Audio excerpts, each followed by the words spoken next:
मानव समाचार, मानवता के हक में। आदाब, मैं हूं इमरान राशिद और आप देख रहे हैं मानव समाचार। गुजरात प्रदेश कांग्रेस कमेटी के वर्किंग सदर हार्दिक पटेल ने पीर को बयान दिया कि 23 मार्च तक अगर उनके मुतालबात पूरे नहीं किए गए तो पाटीदार तहरीक दोबारा शुरू की जाएगी। मजीद कहा कि वो इसके लिए पार्टी भी छोड़ने के लिए तैयार हैं। उन्होंने कहा कि पाटीदार अनामत आंदोलन समिति की तरफ से 2015 के एजिटेशन से मुतालिक मुतालबात को अभी तक पूरा नहीं किया गया है, इसलिए वो और पाटीदार लीडरों को एहतजाज करने पर मजबूर होना पड़ रहा है। हार्दिक ने कहा, बीजेपी हुकूमत ने अब तक हमारे मुतालबात पर ध्यान नहीं दिया है और हमारे मुतालबात को पूरा करने की यकीन दहानी महज एक लॉलीपॉप साबित हुई है। हार्दिक पटेल ने मजीद कहा, हुकूमत हमारे 23 मार्च के अल्टीमेटम को दरख्वास्त के साथ साथ धमकी भी समझ सकती है। क्या कहा पटेल ने, आइए देखते हैं। प्रदेश में जो आंदोलन हुआ था, उस आंदोलन के भीतर कुल मिलाकर 750 लोगों पर केस 750 एफआईआर दर्ज हुई थी। इसमें कुछ केसों में 5 लोग थे, कुछ एफआईआर के अंदर 20 लोग थे। मेरे ही एक एफआईआर का मामला, उसमें 32 लोग हैं। कुल मिला के पूरे राज्य में 8000 नौजवानों पर केस किए गए थे। पिछले 4 साल से जितने भी मुख्यमंत्री आए गए, उन्होंने वादा किया था, समाज को वादा किया था, समाज के प्रमुख लोगों से वादा किया था कि हम लोग जल्द से जल्द निर्दोष युवाओं पर लगे हुए मुकदमे वापस लेंगे। लेकिन सरकार लगातार पाटीदार समाज के लोगों को गुमराह करने का काम कर रही है, चाहे आनंदीबेन हो, चाहे विजय भाई रूपानी हो और अभी तत्काल मुख्यमंत्री भूपेंद्र भाई पटेल हो।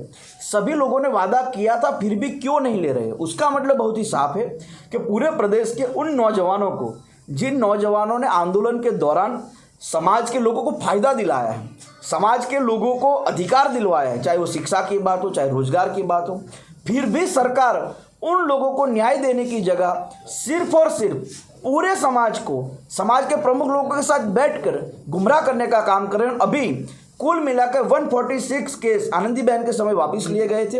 अभी भी 202 से या 203 केस बाकी है, जिसमें कम से कम 3-4 हज़ार नौजवान उसमें फंसे हुए। हमारी बात इसलिए है क्योंकि पूरा आंदोलन सच के आधार पे हुआ था।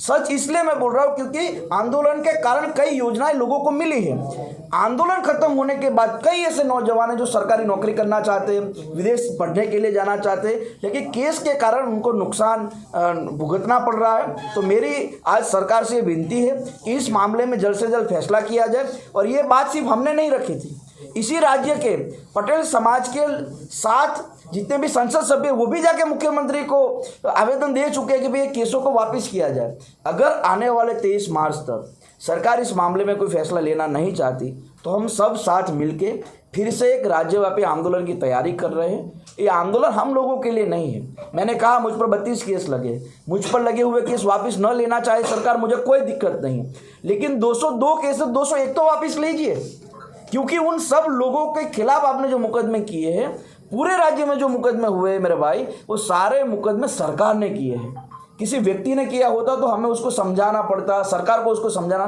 सरकार का गाइडेंस हो सकता है, सरकार फैसला ले सकती है। और इसी राज्य में जब पद्मावती मूवी को लेकर क्षत्रिय समाज के लोगों ने आंदोलन किया तो वो केस वापस लिए गए हैं। उत्तर भारतीय समाज का और यहाँ के स्थानीय लोगों की जब भी झड़प हुई और कुछ मामले बने, वो केस वापस लिए गए हैं। राजस्थान के अंदर गुर्जर समाज पर केस वापस लिए गए। पंजाब में हमारी सरकार ने किसान आंदोलन के दौरान हुए केस वापस लिए।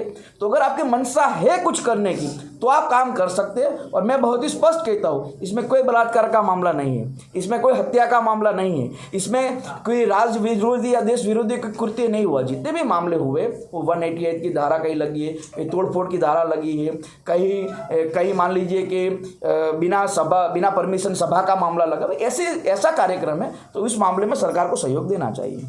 मैं बिल्कुल जाऊँगा। पहले मैंने सोचा कि साथी मिले, कुछ सफल हो जाए तो अच्छी बात है, ताकि हम लोग इसीलिए नहीं जा रहे थे कि हम पार्टी में हैं।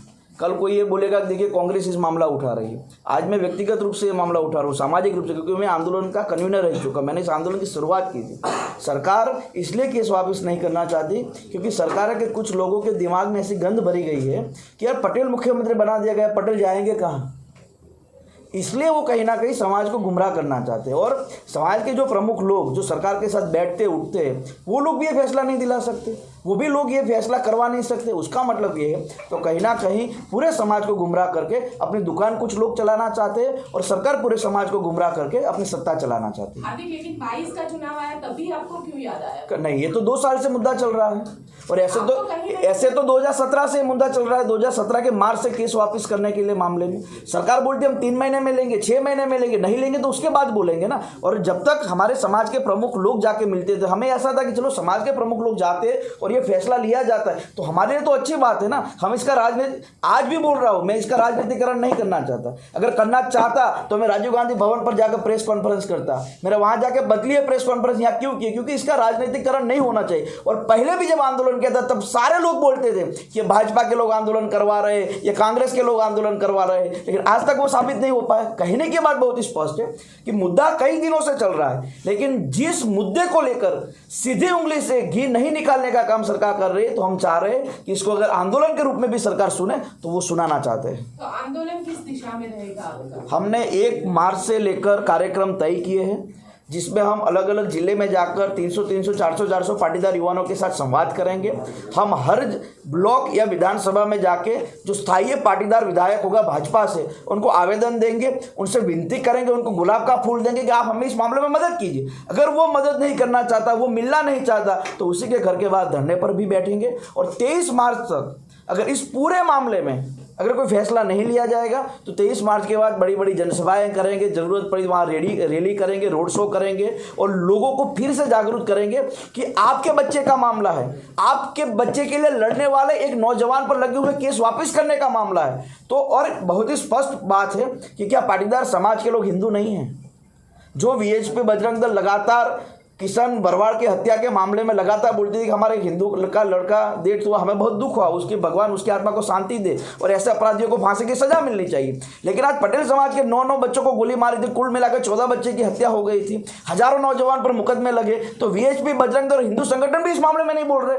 तो उसका मतलब भी है कि क्या पटेल और उनके साथी संगठनों का दुरुपयोग करना है? पटेल समाज समेत अन्य समाजों को सिर्फ हिंदू के नाम पर वोट लेना है? और जो सरकार बैठी है वो सरकार क्या सोच रही है? वो सरकार ये सोच रही है कि पटेल को तो मुख्यमंत्री बना दिया, पटेल जाएंगे कहाँ?